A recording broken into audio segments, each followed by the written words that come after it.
Good morning student. Stand up for subject Hindi. Last में हम लोगों ने टपका का दर चैप्टर नंबर 6 कंप्लीट किया। आज हम उसके चैप्टर के अंदर वर्कबुक में दी गई एक्टिविटी देखते हैं। तो workbook page number 53 question number 6, नीचे दिए गए चित्र का वर्णन 10 वाक्यों में लिखिए। यानी कि अब आपको इस चित्र को देखना है और चित्र के अंदर क्या क्या दिया गया है उसका आप लोगों को वर्णन करना है। आप लोग सब इंग्लिश में करते ही हो, इस प्रकार से करते हो ना, तो आज हम हिंदी में करेंगे। तो अब हम यहाँ पे देखेंगे कि चित्र के अंदर क्या क्या है।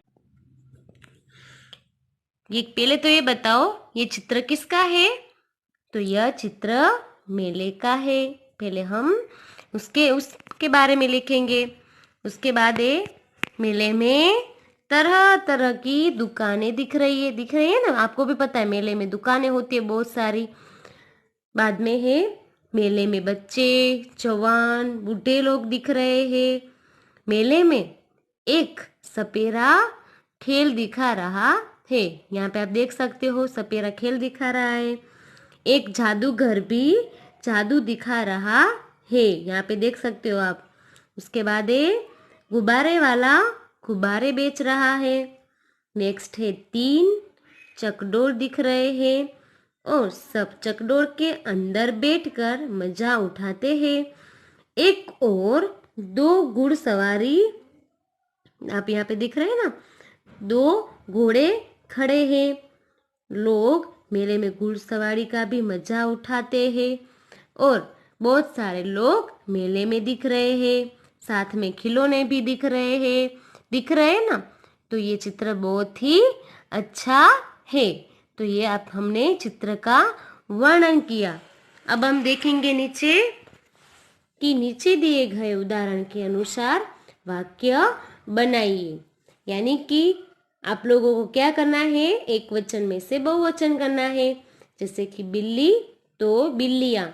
मैंने आप लोगों को सेकेंड चैप्टर में समझाया था कि हिंदी में जब हम बहुवचन करते हैं तब ह्रस्व दीर्घई में चेंज आता है। तो यहाँ पे दीर्घई है तो क्या हो जाएगा, ह्रस्वई, और पीछे या लगकर ऊपर चंद्र बिंदु यानी बिल्लियाँ। अब पीछे हम देखते हैं मक्खी, मक्खियाँ। यहाँ पे देख सकते हो कि ख के पीछे दीर्घई है, आगे क्या हो जाएगा, रसवई, मक्खियाँ। और ये दोनों का आप लोगों को पहले एक वाक्य का सेंटेंस बनाएंगे, जैसे कि मक्खी रोग का घर है और नेक्स्ट है मक्खियाँ, तो उसका हम बहुवचन बनाएंगे, मक्खियाँ गंदगी में रहती है। अब यहाँ पे देखेंगे हम लड़की, लड़कियाँ, रोटी, रोटियाँ, चूड़ी, चूड़ियाँ। तो ये था हमारा एक वचन में से बहुवचन। अब हम देखेंगे एक स्टोरी। तो देख रहे हैं ना सबको, आपको। तो अब आप लोगों को चित्र देख देख कर स्टोरी बनानी है। आप सब लोगों को स्टोरी बनानी तो अच्छी लगती है ना। तो आज हम ये भी स्टोरी समझेंगे। तो पहले हम चित्र देखेंगे, 1 2 3 4 5 और 6। तो ये 6 चित्र में से आप लोगों को देख देख कर स्टोरी बनानी है। तो पहले हम देख सकते हैं यहाँ पे फर्स्ट चैप्टर में, फर्स्ट पिक्चर में कि क्या है, शेर सोया हुआ है, चूहा उसके शरीर के ऊपर खेल रहा है। नेक्स्ट यहाँ पे है 2 नंबर पर कि शेर है वो झाग जाता है, गुस्से से चूहे को पकड़ता है। अब यहाँ पे शेर है वो कुछ बातें करता है चूहे से, यहाँ पे दिख रहा है ना, इसका मतलब बातें कर रहा है। उसके बाद यहाँ पे शेर है वो फंसा हुआ है और यहाँ पे शेर को कौन बचाने आया है, चूहा। और यहाँ पे भी कुछ बातें हो रही है। तो ये थोड़ा सा चित्र देखा, उसमें से आप लोगों को थोड़ा अंदाजा आ गया होगा कि ये स्टोरी क्या है। तो पहले हम इस स्टोरी का टाइटल देंगे। तो हम पहले टाइटल क्या देंगे, तो इस चित्र में कौन कौन से पात्र है, तो एक शेर है और दूसरा चूहा है। तो इसका शीर्षक हम क्या लिखेंगे, शेर और चूहा। ओके, तो इसका टाइटल है शेर और चूहा। अब मैं आपको इसकी स्टोरी कैसे बनाते हैं वो समझाती हूँ। एक जंगल था, उसमें शेर रहता था। एक दिन वह सो रहा था। उस समय एक चूहा अपने बिल से निकला। वह शेर के शरीर पर दौड़ने लगा।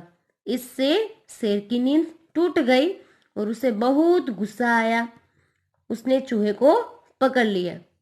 चूहे ने शेर से कहा, कृपया आप मुझे छोड़ दीजिए, कभी मैं आपके काम आऊंगा। अब शेर ने हंसकर चूहे को छोड़ दिया। कुछ दिनों के बाद शेर एक शिकारी के जाल में फंस गया। शेर चिल्लाने लगा।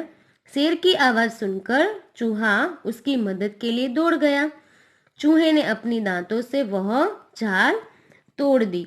शेर जाल में से छूट गया और बाद में शेर ने बोला कि मेरे छोटे दोस्त, तेरा बहुत बहुत शुक्रिया। कभी कभी छोटे प्राणी भी हमें मदद करते हैं। तो इसमें से हमें क्या सीख मिला कि कभी कभी छोटे प्राणी भी हमारी बहुत मदद करते हैं, इसलिए हमें किसी को भी छोटा नहीं समझना चाहिए। तो इस प्रकार से स्टोरी बनाई जाती है। तो आप लोगों को आज आ गया ना कि स्टोरी चित्र में से किस प्रकार से बनाई जाती है। तो पहले चित्र देखते हैं, उसके बाद थोड़ा सोचते हैं कि इसमें क्या कहना चाहते हैं और उसके बाद हम स्टोरी लिखते हैं। अब हम बड़े हो गए ना, 4th स्टैंडर्ड में आ गए, तो अब हमें ये सीखना भी जरूरी है। तो आज हमने स्टोरी सीखी और चित्र का वर्णन भी सीखा और एक वचन में से बहुवचन भी सीखा। अब आप लोगों को ये एक्टिविटी आप लोगों को वर्कबुक के अंदर कंप्लीट करनी है।